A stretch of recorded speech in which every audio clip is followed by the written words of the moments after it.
Europe 1, Punchline, Laurence Ferrari. On se retrouve dans Punchline avec Louis Dragnel d'Europe 1 qui tousse avec François Pupponi. C'est qui n'a pas le Covid. On est qui a été testé il y a 2 heures. Amin El Khatmi dit Printemps républicain. On va écouter Gabriel Attal à nouveau parce qu'il nous annonce que la présidentielle aura bien lieu. Écoutez-le. Le président de la République est revenu sur ce sujet-là ce matin à l'occasion du Conseil des ministres, puisqu'on a vu des débats qui avaient lieu dans la presse, et il a indiqué très clairement que les échéances démocratiques de notre pays seraient maintenues. Parce qu'il en va de la vie démocratique de notre pays. Maintenant, il peut y avoir évidemment un travail sur l'organisation de l'élection, mais comme nous l'avons fait à chacune des élections qui se sont tenues dans notre pays, aux élections régionales, aux élections départementales, aux élections municipales. Et donc c'est dans ce contexte-là qu'il peut y avoir des échanges. Mais les échéances démocratiques seront évidemment maintenues. Qu'est-ce que ça veut dire un travail sur l'élection? Ça veut dire quoi en fait? C'est le vote par procuration où un électeur pourra avoir 2, 3 procurations, favoriser la réalisation des procurations, c'est l'organisation des bureaux de vote, on l'avait fait pour les municipales, les départementales et régionales, donc voilà, c'est de faire en sorte qu'on puisse quand même voter malgré le virus. Après, moi je trouve je comprends Gabriel Attal, mais il y a un moment la question se posera. Imaginez 2, 3, 4 candidats qui sont malades, qui ne peuvent pas faire campagne. Est-ce que le processus doit aller jusqu'au... on espère que tout ira bien, qu'effectivement on est en train d'atteindre le pic et que les choses se calmeront en janvier, février. Tous triple vaccinés. Voilà, triple vaccinés, voilà. Mais on espère que... Mais si ça dérape, ce qu'on ne souhaite pas, je pense que la question se posera. Rappelez-vous, parce qu'on disait la même chose avant les municipales, et puis il y a eu le premier tour.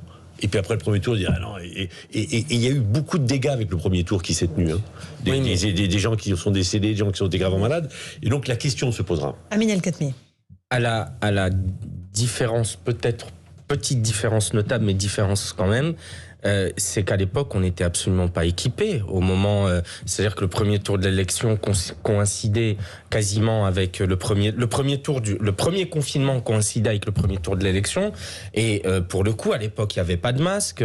Les malheureux personnels soignants dans les hôpitaux faisaient des blouses avec des sacs poubelles. Enfin, on était complètement démunis face à un virus que nous ne connaissions pas. Donc, il y avait en plus un phénomène de panique. Il n'y avait pas de gel hydroalcoolique. On se souvient, dès qu'une pharmacie avait du gel hydroalcoolique, tout le monde se ruait dessus. Là, pour le coup, on est beaucoup plus équipés. Et puis, il serait quand même étrange que des grandes démocraties qui ont renouvelé leurs exécutifs et leurs chefs, et pas des moindres, les États-Unis, Israël, des élections générales en Allemagne, des élections, je ne vais pas faire la longue liste de nos voisins, lointains ou plus proches, qui ont réélu leur président du Conseil, leurs assemblées, leur Sénat, ce que vous voulez, et qu'en France, on ne soit pas capable de le faire. Oui, alors oui, ça induira, je termine très vite, sans doute qu'on aura une campagne qui sera inédite d'un point de vue de la manière dont elle va se faire. Il y aura sans doute plus les grands meetings comme on a vu à Villepinte ou M. Zemmour ou M. Mélenchon. Il y aura sans doute moins de marchés, il y aura plus de porte-à-porte, et puis il y aura plus de Zoom, il y aura plus d'émissions, il y aura plus de débats, il y aura plus de distanciel. Mais ouvrir un débat sur le report de la présidentielle me paraît à ce stade surréaliste. Bien sûr qu'on peut le faire. Bien sûr on peut le faire. Mais la question, quand on est à des 100 000, 120 000 cas quotidiens, c'est des gens qui pendant 10 jours ne peuvent pas sortir de chez eux. Bon, si c'est 15 jours avant l'élection et qu'il y a 100 000 par jour, en 10 jours, ça fait 1 million de personnes. Espérons qu'on y sera pas. Espérons qu'en avril, et le beau temps revenu, bien sûr qu'il faut espérer. Mais si on y est, s'il y a 1 million de personnes qui ne peuvent pas aller voter. Rappelez-vous, Lionel Jospin, il loupe le premier tour à 180 000 voix. Donc à un moment, ça perturbe le jeu démocratique. Et le résultat n'est plus le même. Voilà. Alors il faut faire quoi pour décaler la présidentielle? Il faut aller voir le président du Conseil constitutionnel comme le fait Gérald Darmanin. C'est jamais arrivé. Donc, oui, je pense qu'il y a d'abord c'est une loi. C'est une loi constitutionnelle. C'est une loi constitutionnelle qui doit être votée par les deux assemblées. Très compliqué, très compliqué. Mais en tout cas, la question peut se poser. On espère qu'en janvier, ça va se calmer et qu'effectivement, on retrouvera un mode de fonctionnement après normal. Mais si c'est pas le cas, la question se posera légitimement. Parce que je répète, s'il y a plusieurs centaines, voire millions d'électeurs qui sont empêchés d'aller voter, alors on peut dire oui, ils peuvent faire des procurations, mais c'est compliqué organisé. Donc je pense que le débat aura lieu. Louis Dragnel. Alors non mais je salue votre principe de précaution, François Pupponi. Vous anticipez le pire pour mieux savoir comment on va vivre. Mais non mais parce qu'il faudrait trop pédaler et que. Mais tant mieux. Mais je salue ça. Mais de l'autre côté, moi je me dis qu'on est quand même un grand pays. Et on nous explique qu'on va vivre avec le virus. Et si vous voulez, l'élection présidentielle, c'est une rencontre extrêmement importante dans la vie politique française, entre les Français et un président de la République. C'est un choix auquel les Français, malgré tout le désamour dont on parle souvent entre les Français et la classe politique, c'est un rendez-vous que les Français, auquel ils sont très attachés. Et donc, je pense qu'on ne peut pas jouer comme ça aussi avec les institutions. Si demain, il y a un débat qui s'ouvre sur le décalage de la présidentielle, je peux vous dire que ça va être, mais le débat politique va se transformer en enfer. Parce que toutes les oppositions, évidemment, vont reprocher à Emmanuel Macron de vouloir... Parce que si on décale la présidentielle, c'est plutôt plus tard que plus tôt. On est d'accord ? Bien sûr, voilà. oui. Donc ça veut dire qu'Emmanuel Macron prolongera son mandat. Et évidemment, de manière mécanique, toutes les oppositions vont reprocher à Emmanuel Macron d'essayer d'avoir un pouvoir qui dérive de manière autocrate ou de manière totalitaire. Je vois très très bien les débats venir. Et du coup, je pense que pour tout le monde, dans l'intérêt à la fois du pays, dans l'intérêt des différents participants à l'élection présidentielle, on n'a pas le choix, et c'est pour ça que je pense que c'est vraiment sage que Gabriel Attal explique que pour l'instant c'est pas pour l'instant pas, c'est que c'est pas du tout le seul scénario, ce n'est pas du tout envisagé, et il faut se rappeler juste une chose, c'est que théoriquement le mandat d'Emmanuel Macron se termine, il doit rendre les clés de l'Élysée le 14 mai prochain s'il devait partir. Le seul scénario, et François a commencé à l'esquisser, le seul scénario que je vois, alors peut-être en même temps tout à l'heure je disais on a vu des choses tellement surréaliste, donc je me contredis un peu, mais bon, soyons prudents. Le seul scénario, ce serait effectivement une situation sanitaire hors de contrôle, mais vraiment dans des proportions complètement, et qui, effectivement, on n'y est pas, et souhaitons qu'on n'y arrive pas, mais qu'une partie significative du corps électoral soit empêchée de s'exprimer.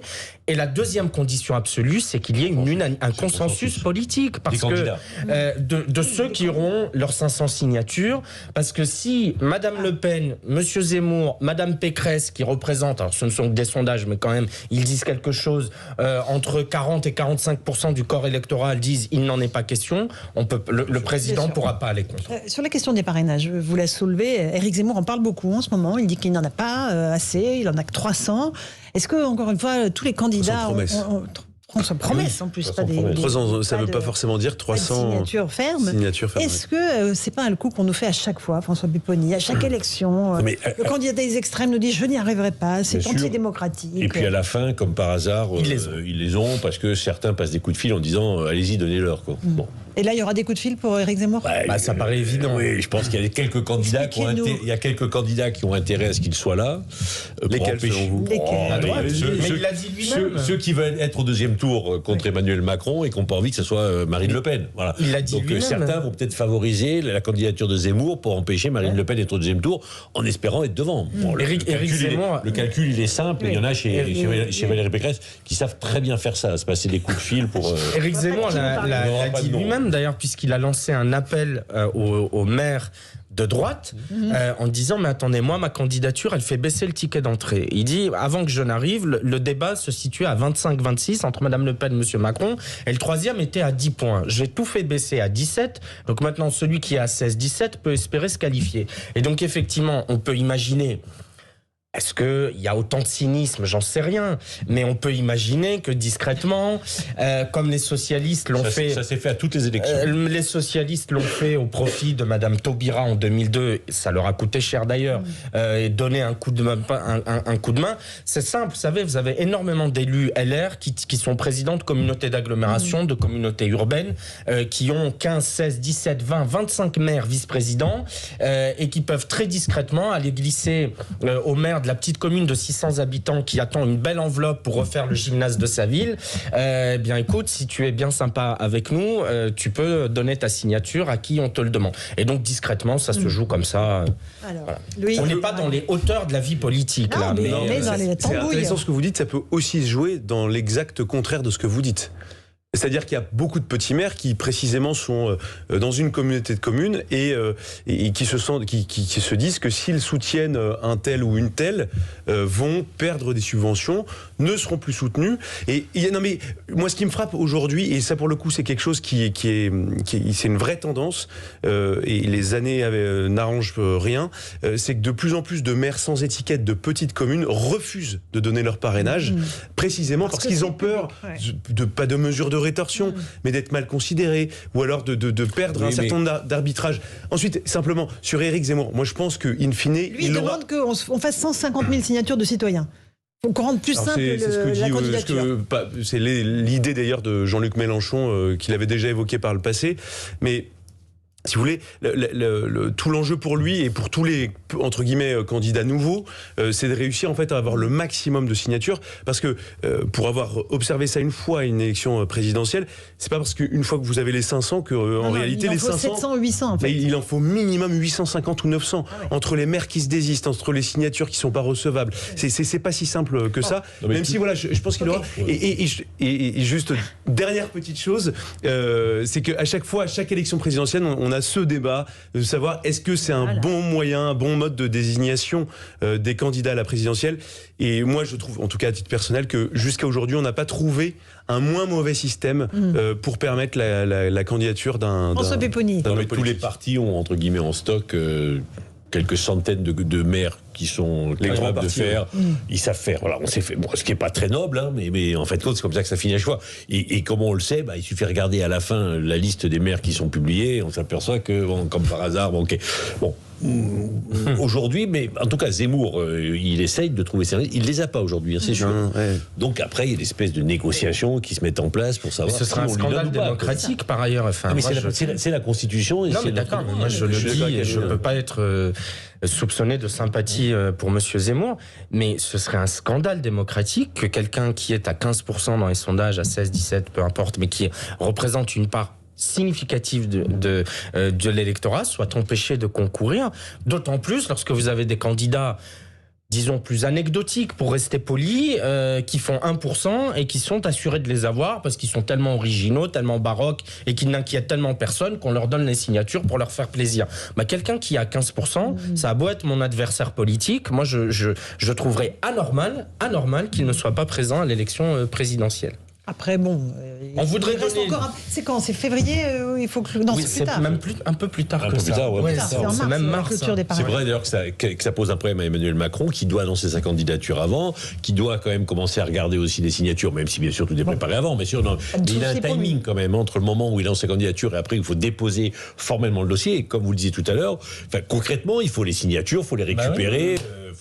Faut aller chercher les attestations. Enfin, c'est pas je t'appelle, tu me réponds, c'est bon. Et non, il y a un formalisme qui est pas simple à mettre en œuvre, parce qu'il faut aller vraiment récupérer le document. Les signatures, et on voudrait accréditer l'idée qu'il y aurait un système ou une élite ou des gens qui se protègent. On s'y prendrait pas autrement. Enfin, c'est vraiment le meilleur service à rendre à M. Zemmour, ce serait de l'empêcher de se présenter. Alors. Espérons que, évidemment, tout le monde puisse avoir ses parrainages, tous ceux qui veulent se présenter. Merci à tous les trois d'avoir participé à ce punchline. François Pupponi, Amine El-Khatmi et Louis de Ragnel. Dans un instant, vous avez rendez-vous avec Stéphanie Loire pour musique. Elle reçoit ce soir Benabar. Et avant cela, il y aura les informations à 20h. Bonne soirée sur Europe 1. Europe 1, 18h, 20h. Punchline, Laurence Ferrari.